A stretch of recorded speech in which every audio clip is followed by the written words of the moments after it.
What's up, Charlie? Will, man, thanks for coming. Hey, thanks for having me. Yeah, I appreciate you making time for this, and I'm excited to kind of hear your story. Yeah, and, man, I'm pumped to be here. Excited to just get to know you a little bit better. Obviously, sure. we've known each other for almost 2 years, Yeah, 2+ years. Yeah. Mm-hmm. So tell us a little bit about yourself here. Just introduce yourself to everybody listening. Yeah, my name's Will Walker. I've lived here in College Station for, 5, 6, 7 years, something like that.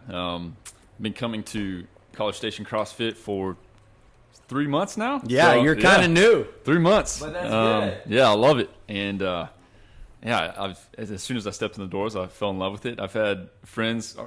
We have mutual friends who have always kind of. And you're married? I'm married. With kids? Yes, I have 3 kids. Yes. Busy house? Yeah. And what are their ages? 5, 3, and 1. So two girls and then a little boy. You know, I think it's kind of like when you meet somebody who or you suffer with somebody in CrossFit, right? Like you're like, man, we did like Eva last week. I don't know if you came. Did you?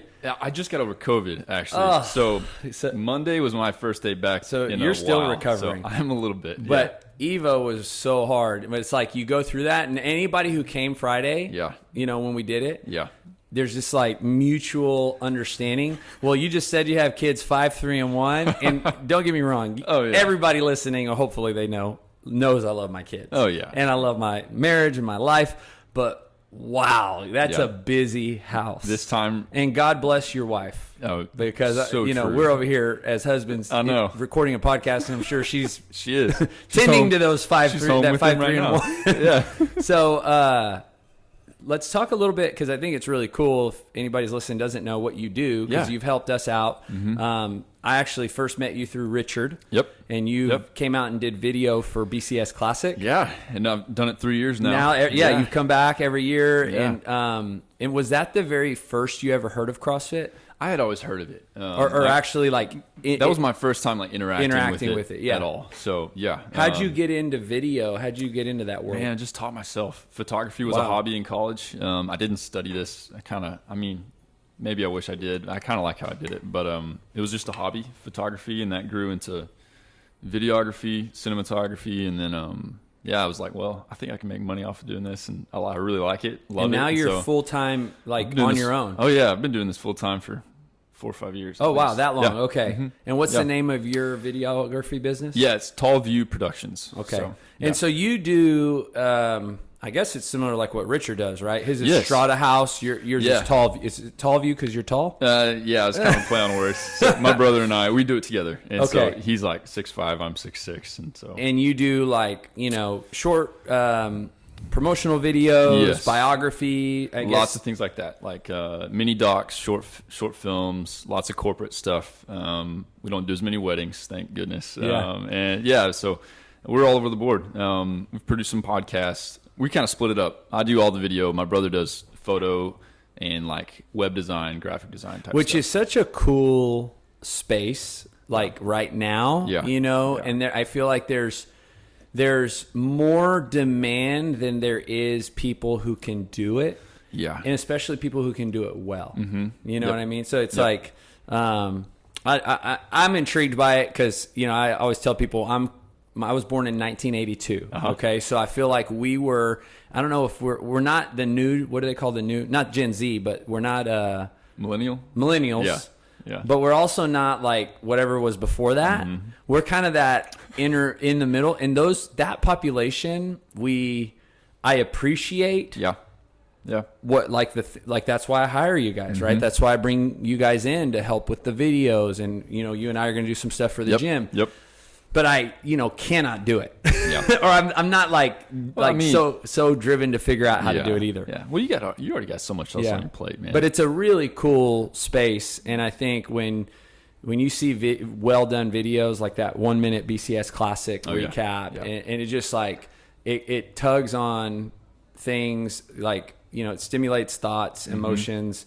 And I think that's marketing. That's great marketing. Well, I appreciate that. All right. So how old are you? I'm 30. 30. Yeah. Tall guy. Yeah. Pretty tall. Pretty tall. And I guess, did you play sports growing up? I did. Okay. Yeah, what'd you play? Played football, basketball, track, all in high school.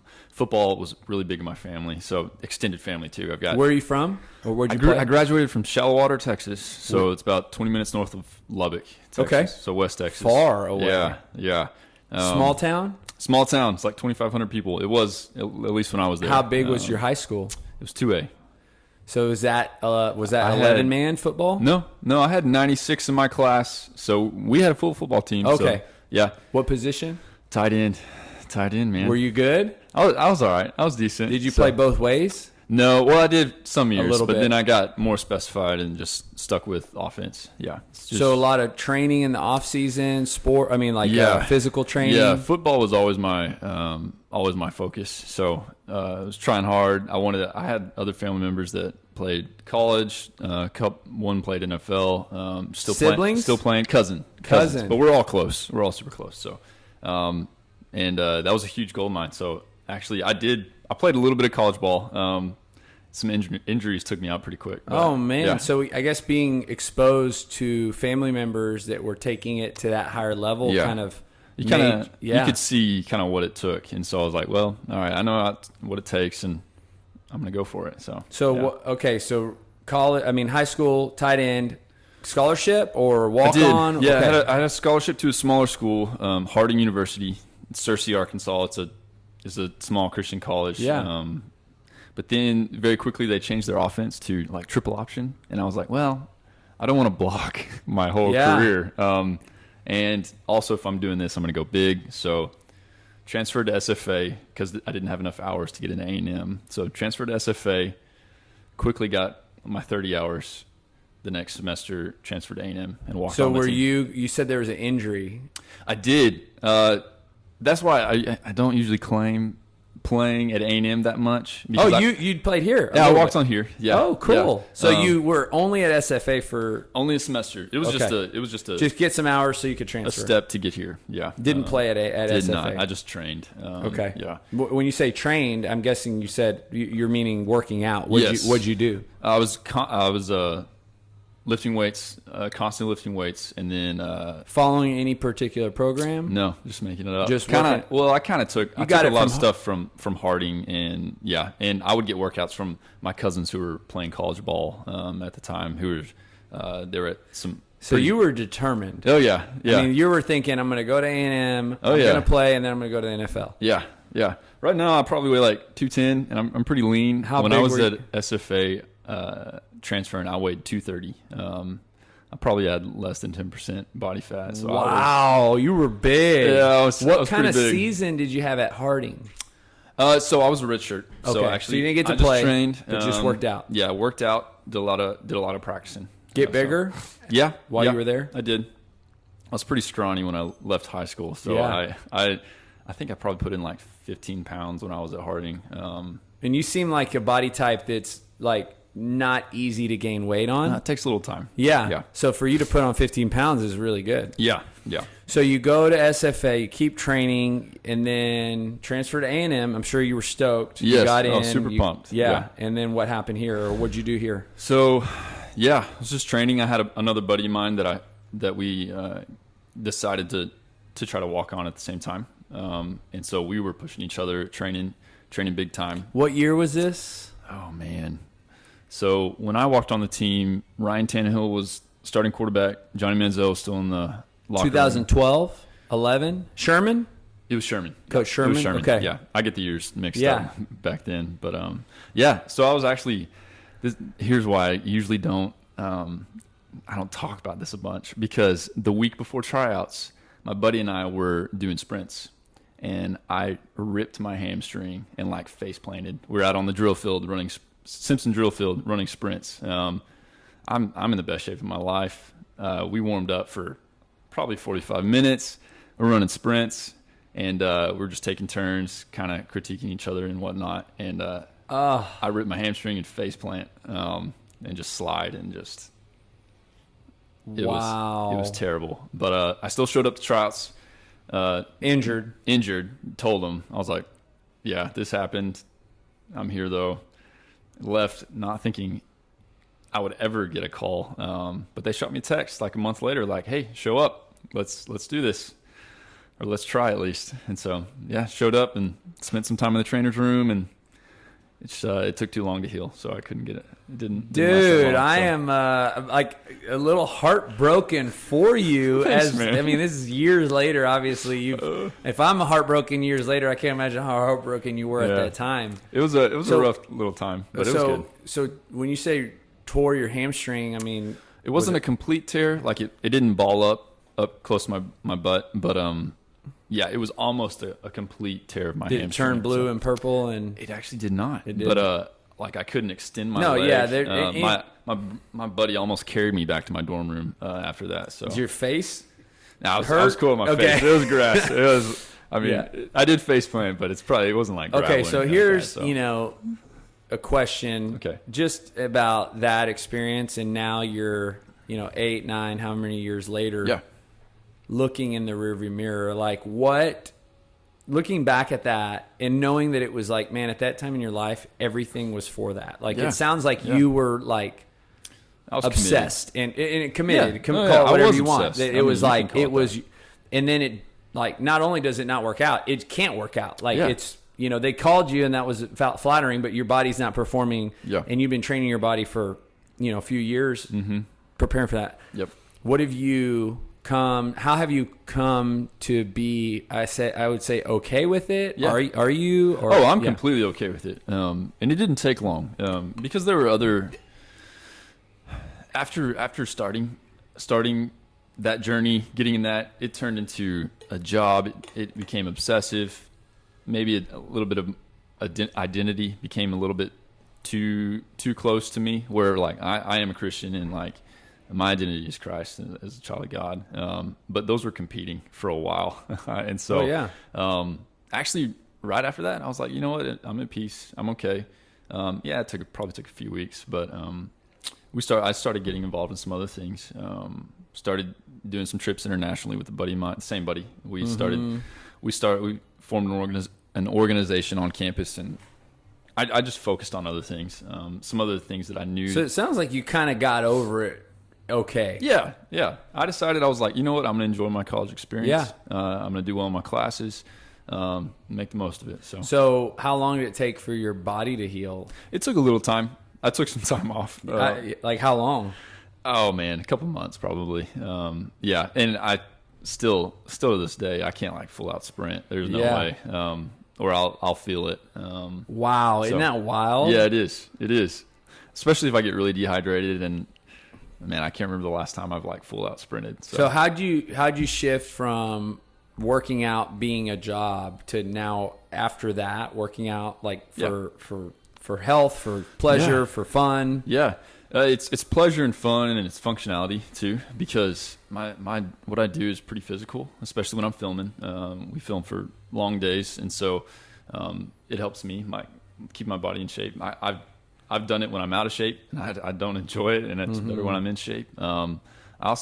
Everything's better when I work out, so I'm more productive. I'm more enjoyable to be around. What was it like at that younger age when you kind of, like you said, you took a couple months off and you came back? But now you're more fresh, and the like working out was kind of a job, and then did it turn into like I still worked out hard? Yes, pretty hard, and then that's just the way I knew how to do it. It was just weightlifting a lot, and I played basketball and do other things. I did less wind sprints and things like that. But sprinted less. But no, I still did it probably 5-6 times a week, just because that's what I did. That's what I knew. But I probably beforehand, when I was training, I would go 2 to 3 times a day to the gym, to the rec, and work out, like preparing for that moment. But after that, I was just once a day. You became a normal person. Exactly. Yeah. So did that lasted all through college? Yes. And then what after college? You graduate. I don't know if do you get a job? How does it? Yeah. Graduated, got married pretty quickly. Moved a couple states away for a year. Kept a gym membership. I mean, that time of your life is you're figuring out new things. You just get married, first year of marriage. So it still worked out. Probably not as much because we were learning each other, and figuring out life together. So yeah. And then, but it sounds like from what you're saying that like working out had proven itself to you to be like something really valuable. Yes. But it sounds like it wasn't nearly to the degree that it had been in college. No. And so it was kind of there. Yeah. And what kind of workouts would you do at that season? Something like Planet Fitness. I would go to Planet Fitness, $10 a month membership, and weight train. Yeah. Any basketball or running? I would do basketball, and I do run too. Yeah. Not as much. I don't enjoy running long distances for super long. Yeah. But I would do some running and some cardio. Yeah. And then is that kind of what led you to this most recent season, or did you at least in any moment before this kind of increase or shift? No, ever since then it was pretty consistent like that. Consistent being inconsistent, I would say, because it would not be every day. It would maybe be 3 times a week because we had kids, not planning to have kids. We were waiting. I've been married 6 or 7 years. After a year, we got pregnant, and we weren't planning on having kids until like year 5. So we had that. And you're 5 years in, you got 3 kids. Yeah, man. Yeah, that's right. So we were like, what do they say? We get started, might as well go. Tell God your plans and he'll laugh or something. I don't know the saying. But. Exactly. Yeah. So, yeah, man. But this is probably the most consistent I've been in a long time coming to the gym here, and I love it. Yeah. That's awesome. Okay, so let's rewind a couple years. BCS Classic 2019. Yeah. You've heard of CrossFit. Richard kind of tells you about this event. You come out. What did you think? Like, what was this first impression like? I was like, I just felt like I was surrounded by all these psyched out people, and I was like, the energy is addicting too. Yeah. I left the past 2 years, because this is the first time I've done it where I do CrossFit. But the first 2 years, every time I left, I'd be like, man, I would love to do this. I would love to do CrossFit. And then like a week later, I would forget. And things like that. And Richard, we didn't see each other all the time, so we didn't talk about it all the time. But what was it that was like, I guess 3 months ago, because the event, it had been several months. Like we had the event September 2019, first time you came. Yeah. August 2020, second time. And then most recently, August 2021, but you'd been CrossFitting already. Yeah, I'd already been doing it for about 2 months. How was the filming side different, or how was the experience different? I was just much more familiar with what was going on. I knew the movements, knew when they described the each event, I knew what was going to happen, what was going to go on, where I need to stand and be around, what to expect. It was extremely helpful. So yeah. Well, and even like watching Richard, because Richard was filming at the CrossFit Games this year as one of the media team. Yep. And seeing his progression in, well, one, he started doing CrossFit, doing video for CrossFit, in a gym setting. I remember when he was here, he did some videos for us, and now I would say, to a degree, he's now doing it at the highest level. For sure. I mean, he's filming Games athletes traveling across the country and doing CrossFit media. Yeah. But freelance, I don't know how you call that. He's still his own thing.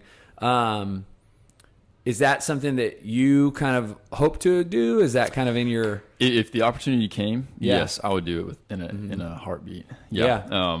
And my question now too would be like, knowing, let's say you and your 3 years of filming, and your technique, or I don't know how to call it because I'm not a filmer, but what are some things that are dialed in more now that you're actually doing this sport comparatively to when you weren't doing the sport? Yeah.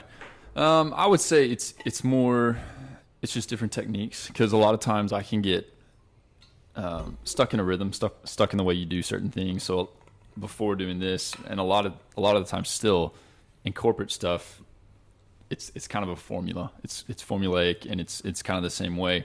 Whereas CrossFit's really pushed me, because I can try different things. I can do different things, different techniques. I can kind of push the limits, take different ideas, and do different techniques, and just make things look different than what I usually do. And it's fun. It's just lots of fun. How much does it resemble your training back for sports? or the sport of football, if you don't want to call it that. Yeah. That's a great question. Because I've never put that together in my head, but I do like that analogy because in sports, I'm not always good at everything. Like coming here, I'm not good at everything. I'll be the first to say that. I haven't done half of these movements before. And I just love trying new things and doing that. And that also in video, doing things that I haven't done before or haven't done for clients or trying different techniques. Yeah, it can be a little scary or not scary, but intimidating. Because I've talked to Richard about this. Actually, we went to across overseas to Lebanon and did some filming together. And coming back, we were editing different pieces, and I just told him, I was like, man, I'm so intimidated. I want this to be so good, but I'm intimidated to start this or to finish this, and I want to impress you. I want to impress other people. I want to do the story justice. But man, I'm intimidated. And he was like, I totally get it. And and that's also like seeing things that Richard edits for CrossFit and things like that. I'm like, that is so good. Yeah. That is so good. And I try to take those examples and try to apply it to my work and just try to constantly improve what I'm doing. Yeah. Because like I said, for my business, I could do the same thing for years and years and years. Yeah. Make money doing that, put food on my table, and be fine. I'll be bored out of my mind though. So I need to continue to push the envelope like I'm doing here working out. Getting out of your comfort zone. Exactly. Yeah. What would you say in the last 3 months has been some of the hardest, like if you can remember a workout or a few workouts or a day, a movement? Yeah. I would say probably in the first month I did a workout.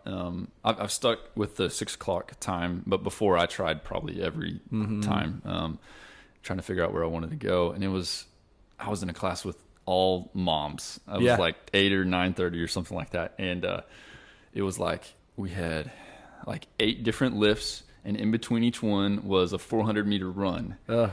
Every single mom in that class whooped my butt. I was dead last. And I remember that workout, and I was like, I don't even care. I was like, this is fine. Yes. I'm getting better. This is cool. Whereas like, for several weeks coming in, I'd be like, I'm intimidated because I don't know what I'm doing. Like I was telling Richard and a few others, I don't know how I got away with it, but I've never done a deadlift before in my life before I stepped in this gym. And like even doing that, I was like, man, I mean, I love how the coaches are so encouraging and helpful because they're so they just come by and be like, all right, let's tweak this a little bit, let's fix this. I'm like, just tell me everything. Cause, that's so cool that you say that. My wife was probably one of those moms. She usually works out. She was. She was.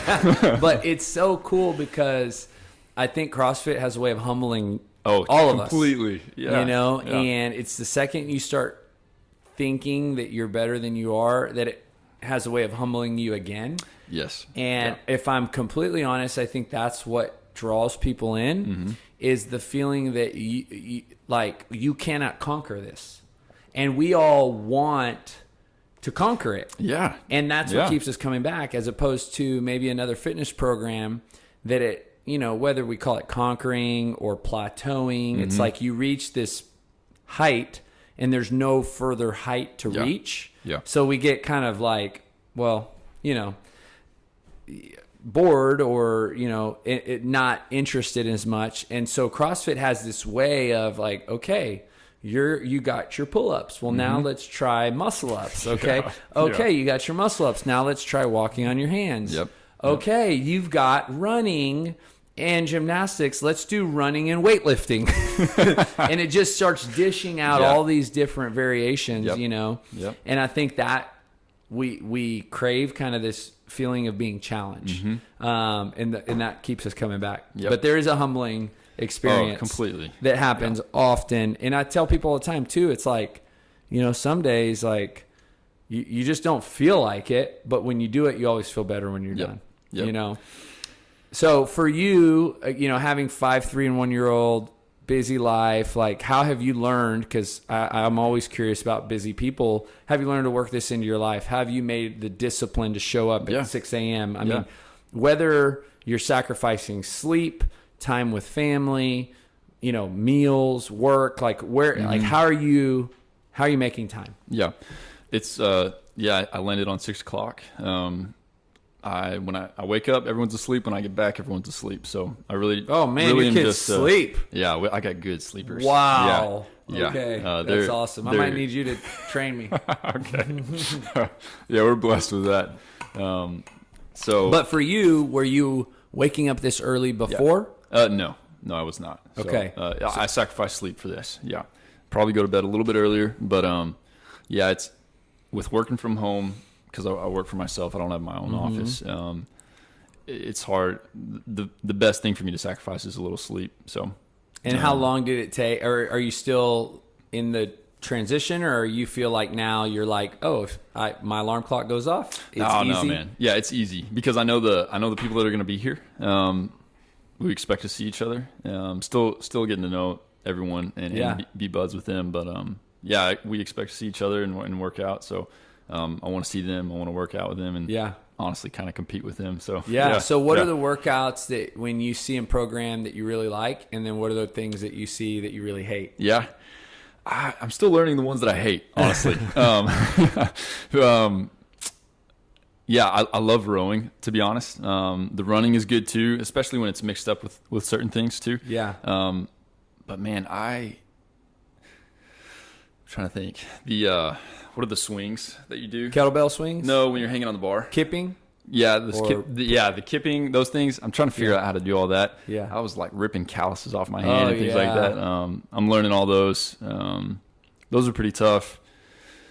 Man, I don't hate anything yet, to be honest. So, that's great. Yeah. You know? I mean, and I think that you're probably like me too. It's like hate's such a strong word. Yeah. I think there's probably some things that, like if I'm honest, it's not movements, but like when there's a workout that's short, like in the 2 to 3 minute window that requires high intensity. Yes. Yeah. Oh, that makes me, cause I'd rather a long, like today. Like today's was good. Long, slow, way over short and fast. Yeah. And so, but I would say I'm probably like you too. Like hate is such a strong word. I do hate bootstrappers. Oh, the stretches. I hate bootstrappers, man. Those are the worst because my hips are all like naturally tight and not loose. Yeah, it's probably the only time that a person who's been asked what movement they hate in CrossFit answered bootstrappers. Froning, when we asked him that, he said running. Oh yeah. Yeah, he hates running. So let's, if there's nutrition changes that you've made since you started. I mean, you're a lean guy. Yeah. I mean, have you seen body composition? So when the first 2 months, I saw some great improvement, man.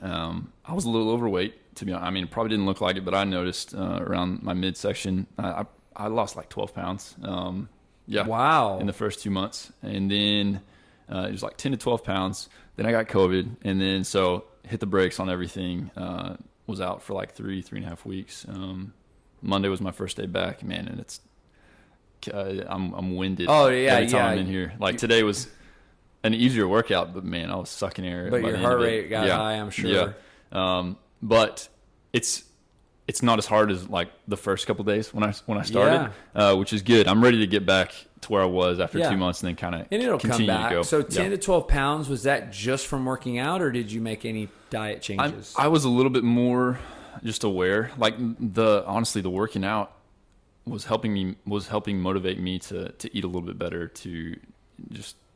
I was becoming more aware of what I put in my body, and I loved it, honestly, because there were days where I would eat nasty food and the next workout was awful. Awful. But when I was healthier with my choices, workouts were easier. Yeah. I tell people they complement each other, right? Yeah. So people ask, well, is nutrition more important or people think nutrition is more important than exercise, but I would argue that like when you exercise, you eat healthier, right? Yeah. So if you're only focused on nutrition, I mean, that's a good focus, but you're probably going to slack off. But when you're when you're focusing on exercise, you're going to eat better by default. Yep. But we can't neglect nutrition and focus on exercise. Yeah. They're equally important. So it sounds like that is kind of what happened. But for you to lose 10, 12 pounds on a body that, I mean, what were you weighing at the beginning? Oh, probably like 224, 222. How tall? 6'6". So you're 6'6", 224, and now you're what? About 210. 210. Yep. I mean, have you done the in-body yet? No. Have you scheduled a goal review session? I have not. I need to. Okay, you should, because you'll get an in-body. Okay. And the whole reason we're doing those is for, just check-ins with clients, and they get an in-body and kind of communicate your goals and see where you're at and what you're trying to work on. Yeah. But I would have loved to got an in-body on you at 226, whatever. Yeah, you it was were. around there. Yeah. And then now at 210, because you can tell like you've leaned out a lot. Yep. Mm-hmm. So last question, this I ask everybody on the podcast. Okay. Title podcast is Building Better People. The belief system for us, for me, for the staff, is that every person that walks through here is becoming a better version of themselves. And that motivates the heck out of us. So it's like what drives every decision, what drives every detail. It's the reason we're renovating the gym. It's the reason we follow up with people. It's the reason we, give new clients gifts. It's the reason we put so much time and effort into all the details of the gym, because we know that if we can make working out fun for you and we can make it something that's enjoyable, then you keep doing it. And in doing so, you become a better version of yourself. So my question is, in your journey, in your life, you're 30, you've worked out a large part of it, but you've probably had seasons that you were working out more regularly and less regularly. How has exercise made you a better version of you? All across the board, I would say. It helps me be more intentional with all my actions. I'm more productive in my work, in everything that I do. Without a question, I would say exercise impacts everything that I do, mentally, physically, spiritually. It's as simple as that, man. That's awesome. I love to exercise because, one, I can tell a difference after I work out. My body feels good, but then my mind feels good. My heart feels good.